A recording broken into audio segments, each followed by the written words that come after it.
مسلمان ممالک ہیں دنیا میں، لیکن میرے ساتھ اس وقت دنیا کا ایک مسلمان ملک نہیں کھڑا، اور میں اکیلا لڑ رہا ہوں، اکیلا ڈٹا کھڑا رہا ایران۔ اس کے ساتھ ساتھ اس کو اپنی اہمیت پتہ چلی، جیوگرافیکل اہمیت جو اس کی امپورٹنس تھی، اس کو یہ پتہ تھی، پہلے بھی پتہ تھی، اس جنگ کے اینڈ پہ اس کو یہ واضح طور پہ نظر آ گئی جب اس نے یہ بات کی کہ میں جو اسٹریٹ آف ہارموز ہے اس کو بند کرنے پہ غور کر رہا ہوں۔ تب امریکہ کو یہ بات پریشان کیا اس بات نے، تو امریکہ نے چین کی مدد مانگی۔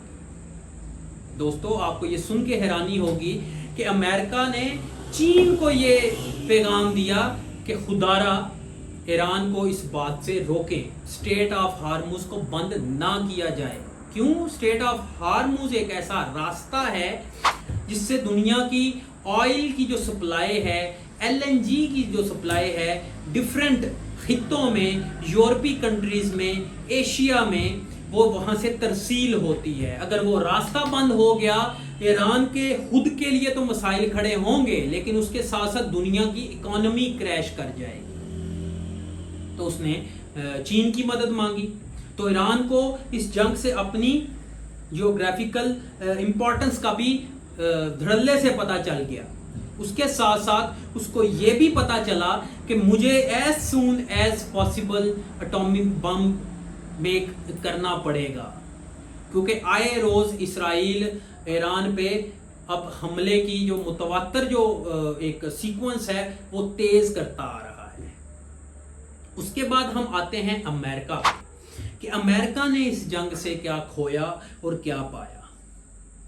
امریکہ نے اس جنگ سے جو سیکھا وہ یہ بات سیکھی کہ جیسے میں نے آپ کو لاسٹ ویڈیو میں بات بتائی تھی کہ امریکہ کے اپنے جو لوگ ہیں وہ وار سے تنگ آ چکے ہیں، ان کی اپنی جو ملٹری ہیں وہ وار سے تنگ آ چکی ہے۔ تو ان سے جو اسٹریٹجیکل پوائنٹ آف ویو سے دیکھا جائے، میں نے اپنی لاسٹ ویڈیو میں یہی بات کی تھی کہ امریکہ اب یہی چاہے گا کہ وہ شارٹ ٹرم وار کی طرف جائے، فوری طور پہ آئے، حملہ کرے اور اسکیپ ہو جائے، بھاگ جائے۔ اور اسی طرح امریکہ نے کیا، اپنے الائز کو بھی خوش کیا، اسرائیل کو بھی خوش کیا، ایران کی نیوکلیئر سائٹس پہ بھی اس نے بمباری کی، اور ویری نیکسٹ ڈے اس نے سیز فائر کا بھی اعلان کر دیا۔ اس نے ایک اسٹریٹجیکل طریقے سے اس وار کو لیا، الائز کو بھی خوش کر دیا اس نے، اور اپنے آپ کو بھی ایک لانگ وار میں انگیج نہیں کیا۔ تو اس جنگ سے امریکہ نے سیکھا تو کچھ نہیں، لیکن اس کو طریقہ کار پہلے ہی پتا تھا کہ میں اگر اس وار میں کودا تو میرے اپنے انٹرنل جو میٹرز ہیں وہ تو خراب ہوں گے ہی ہوں گے، اور مجھے منہ کی بھی کھانی پڑے گی۔ تو اس نے اوائڈ کیا اس چیز کو لے کر، اس نے صرف اور صرف باتوں سے، ٹرمپ نے ٹویٹ سے کہ ہم نیشنز ہیں، پاورفل نیشن ہے، ہم کہیں بھی جا کے اٹیک کر سکتے ہیں، یہ اس نے ایک روب بٹھا کے سائڈ پہ ہو گیا۔ اور جب اس کو ریٹیلیشن کا سامنا کرنا پڑا ایران کی، تو اس کے لیے اوبویسلی ایک امبیرسمنٹ ہوئی۔ تو ان تینوں ملکوں میں سب سے زیادہ جو سیکھنے کو چیز ملی وہ ایران تھا۔ ایران نے اس میں جو میں نے آپ کو پہلے پوائنٹس بتائے، اس میں ایران نے سب سے اپنا جو مین پوائنٹ ہے وہ یہ تھا کہ ایران نے چین کا ساتھ دیکھا کہ میرے ساتھ چین نے کیسا برتاؤ کیا۔ چین ایک ایسا کنٹری ہے کہ جو کہ ایران کے ساتھ انٹرنل ٹریڈ کر رہا ہے۔ یہ آپ میپ پہ دیکھ سکتے ہیں کہ ایران کے شہر ایک پوائنٹ سے لے کر ایران کے ایک پوائنٹ تک 10,400 کلومیٹر ایک لمبی ٹرین کی پٹڑی ہے، اس پٹڑی پہ کے تھرو ایران اور چین کے درمیان جو ٹریڈ ہے اس کو طے پایا گیا ہے، اور یہ کام 2025 میں شروع بھی ہو گیا ہے، اور اس سے چین ایران کے ساتھ اوبیسلی کھڑا ہوگا، یقیناً کھڑا ہوگا، اور جو اس کو ایکسپوز ہوئے دوسرے ممالک، جب اس نے قطر پہ ملٹری سائٹ پہ یو ایس کی حملہ کیا تو قطر نے تو اپوز کیا، لیکن اس کے ساتھ ساتھ سعودی عرب نے یہ بات واضح کر دی. سعودی عرب نے یہ کہا کہ جو ایران نے قطر پہ جو یو ایس ملٹری سائٹ پہ حملہ کیا وہ غیر قانونی ہے. سچ اے شیم فل کہ جب اسرائیل ایران پہ حملہ کر رہا تھا وہ لافل تھا، وہ قانونی تھا. اس سے ہمارے یہ مسلم ممالک جو مشرق وسطیٰ میں بیٹھے ہوئے ہیں ان کے چہرے بھی ایکسپوز ہو گئے. یہ تو دوستو بات تھی اس جنگ کی، لیکن ہم اگر بات کریں اس میں ایران کو بھی ہٹ نہیں کیا جا سکتا کیونکہ اس کے جیوگرافیکل امپورٹنس ہے، اس سے کچھ چیزیں دنیا کو مل رہی ہیں تو اس کی جان بخشی ہوئی. لیکن ایک سوال یہ کھڑا ہوتا ہے کہ جو غزہ میں اسرائیل نہتے انسانوں کے ساتھ کر رہا ہے اس پہ کوئی لفظ کیوں نہیں بیان کرتا، چاہے وہ مشرق وسطیٰ میں مسلم ممالک ہوں، چاہے یورپین کنٹریز میں جو ٹھیکیدار بنے ہوئے انسانیت کے، ان کے منہ سے ایک لفظ نہیں نکل رہا. ہر روز 30 سے 40 لوگ لائنز میں لگ کر مر رہے ہیں، ان کو کوئی پوچھنے والا نہیں، جو جب چاہے فائر کر دے مار دے غزہ کے لوگ. یہ بات سوچنے کی ہے، سمجھنے کی ہے. آواز اٹھائیے غزہ کے لوگوں کے لیے. امید ہے آپ لوگوں کو یہ میری ویڈیو اچھی لگی ہوگی. اچھی لگی ہے تو شیئر کیجئے گا، فالو کیجئے گا فیس بک پہ، یوٹیوب پہ سبسکرائب کیجئے گا. ملتے ہیں اپنی نیکسٹ ویڈیو میں، تب تک کے لیے خدا حافظ.